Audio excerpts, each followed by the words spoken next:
आज हम पढ़ेंगे एक्सक्रीटरी ऑर्गन इन वर्टिब्रेट्स। ठीक है जी, जो कि मोस्टली हमारे पास क्या है, दैट इज नेफ्रॉन और किडनी। ठीक है जी। तो अगर हम बात करें किस चीज़ की, जितने भी हमारे पास वर्टिब्रेट्स हैं, वर्टिब्रेट्स क्या हैं, जिनमें हमारे पास क्या होती है, वर्टिब्रल कॉलम पाई जाती है, उन्हें हम क्या कहते हैं, उन्हें हम वर्टिब्रेट्स कहते हैं। तो जितने भी हमारे पास वर्टिब्रेट्स हैं उनके अंदर या उनमें जो एक्सक्रीशन के लिए जो ऑर्गन है उसे हम कहते हैं किडनी। ठीक है जी, हम यहाँ लिख लेते हैं दैट इज किडनी। अब किडनी जैसे कि आपको पता है कि ये क्या है, हमारे पास ये एक बीन शेप्ड स्ट्रक्चर होता है। ठीक है जी, यूरिनरी सिस्टम का हिस्सा है। आप देख सकते हैं हमारे पास ये किडनी की एक डायग्राम आ गई। ठीक है जी। तो अब हम आगे बढ़ते हैं और ये क्या करता है, ये हमारे पास मेन एक्सक्रीटरी ऑर्गन है। हम यहाँ लिख लेते हैं एक्सक्रीटरी ऑर्गन है। ठीक है जी, एक्सक्रीटरी ऑर्गन है। ठीक है जी। अब हम आगे बढ़ते हैं और ये क्या है जी, बेसिकली किस तरह ये हमारे पास एक्सक्रीटरी ऑर्गन है या ये किस तरह एक्सक्रीशन करता है। तो जैसे कि आपको पता है कि ह्यूमन के बॉडी में मौजूद है फ्लूइड जिसे हम कहते हैं ब्लड। ठीक है जी, जो कि वेसल्स में मूव करता है। अब ब्लड की ये क्या करता है, ब्लड की ये फिल्ट्रेशन करता है। क्या करता है जी, फिल्ट्रेशन करता है, उसकी सफाया करता है और वो चीजें जो को ब्लड को जरूरत नहीं है उसको वो रिमूव कर देता है। ठीक है जी।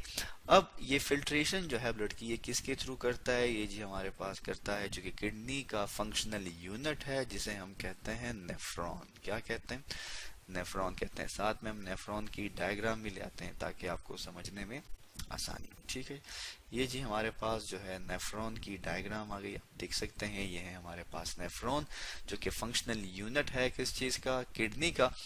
अब अगर हम बात करें नेफ्रॉन की, तो ये नेफ्रॉन क्या करता है, ये ब्लड जो हमारे पास फिल्टर होता है तो ये हमारे पास क्या बनाता है, यूरिन बनाता है।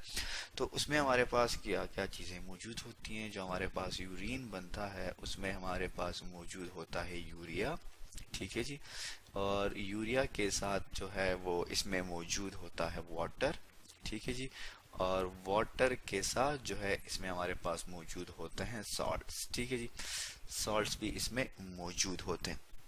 इसके अलावा जो है किडनी जो है, इसका फंक्शन ये है कि ये हमारे पास वर्क करता है, फंक्शन करता है एज ए होम्योस्टैटिक ऑर्गन। ठीक है जी, हम यहाँ लिख लेते हैं that is homeostatic, HOMEO, homeostatic, STATIC, homeostatic organ के तौर पे भी ये क्या करता है, काम करता है। तो बॉडी के होम्योस्टेसिस, होम्योस्टेसिस हम किसे कहते हैं, to maintain internal body temperature या internal body condition constant with respect to the surrounding environment. तो ये हमारे पास क्या है, होम्योस्टेसिस होती है। तो ये क्या करता है, बॉडी के टेम्परेचर को मेंटेन रखता है, किसके थ्रू, यूरिन के फॉर्मेशन के थ्रू। ठीक है जी। तो इसके अलावा जो है अगर हम बात करें, जैसे कि हमारे पास, चूंकि हम यहाँ पे कह रहे हैं वर्टिब्रेट्स की, तो आपको पता है कि वर्टिब्रेट्स में हमारे पास 5 जो हैं, फर्दर हम उसे ग्रुप्स भी कह सकते हैं, या 5 तरह के जानवर जो हैं उसमें पाए जाते हैं। जो सबसे पहले हमारे पास जो कि एक्वेटिक है, जिसे हम कहते हैं फिश।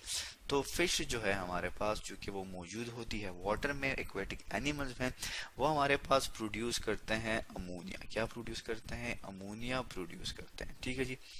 अब अमोनिया प्रोड्यूस करते हैं, ठीक है, और उसके अलावा जो है वो हमारे पास प्रोड्यूस करते हैं यूरिया। अमोनिया के साथ वो क्या प्रोड्यूस करते हैं, यूरिया भी प्रोड्यूस करते हैं। ठीक है जी। और यूरिया जो है वो कब बनेगा, वो आपको पता है कि हमारे पास बाय प्रोडक्ट है प्रोटीन के मेटाबॉलिज्म की, और उसको ये सिक्रीट करता है किसके थ्रू, गिल्स के थ्रू। ठीक है जी, किसके थ्रू, गिल्स के थ्रू। हम यहाँ लिख लेते हैं दैट इज गिल्स। गिल्स के थ्रू ये क्या करता है, उसे सिक्रीट करता है। ठीक है जी। तो अब हम आगे बढ़ते हैं। ठीक है जी, जो कि अब इसके बाद हमारे पास जो है, इसके बाद जो है दैट इज एम्फीबियंस की अगर हम बात कर लेते हैं। ठीक है जी, हम यहाँ लिखते जाते हैं साथ साथ एम्फीबियंस। फिशेस के बाद हमारे पास क्या है, एम्फीबियंस है। एम्फीबियंस जैसे कि आपको पता है कि ये हमारे पास क्या है, डुअल कैरेक्टर के ऑर्गेनिज्म होते हैं। ठीक है जी। और ये हमारे पास क्या होते हैं, खुश्की पे भी होते हैं और पानी में भी होते हैं, और ये हमारे पास एक्सक्रीट करते हैं, that is known as a urea. ठीक है जी, क्या करते हैं, एक्सक्रीट करते हैं यूरिया।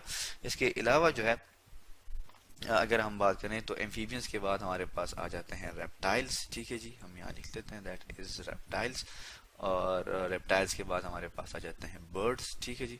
रेप्टाइल्स हो गए, बर्ड्स हो गए, ठीक है। रेप्टाइल्स जैसे कि आपको पता है, जैसे कि स्नैक्स हो गए, ठीक है।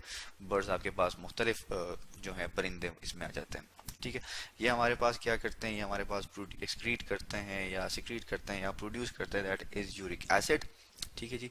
हमारे पास क्या प्रोड्यूस करते हैं, यूरिक एसिड प्रोड्यूस करते हैं, ठीक है जी। और इसके अलावा जो है ये सॉरी यूरिक एसिड प्रोड्यूस करते हैं किसकी, यूरिया की मतलब प्रोड्यूस नहीं करते हैं, हमारे पास यूरिक एसिड प्रोड्यूस करते हैं। क्यों?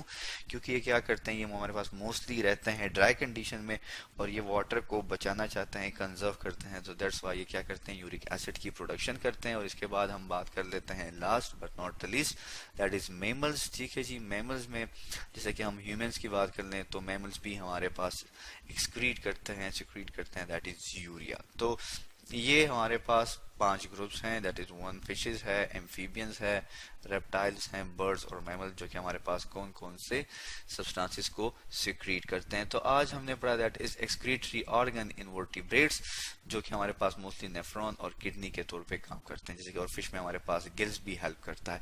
तो आज हमने पढ़ा excretory organ in vertebrates, nephron और किडनी के बारे में।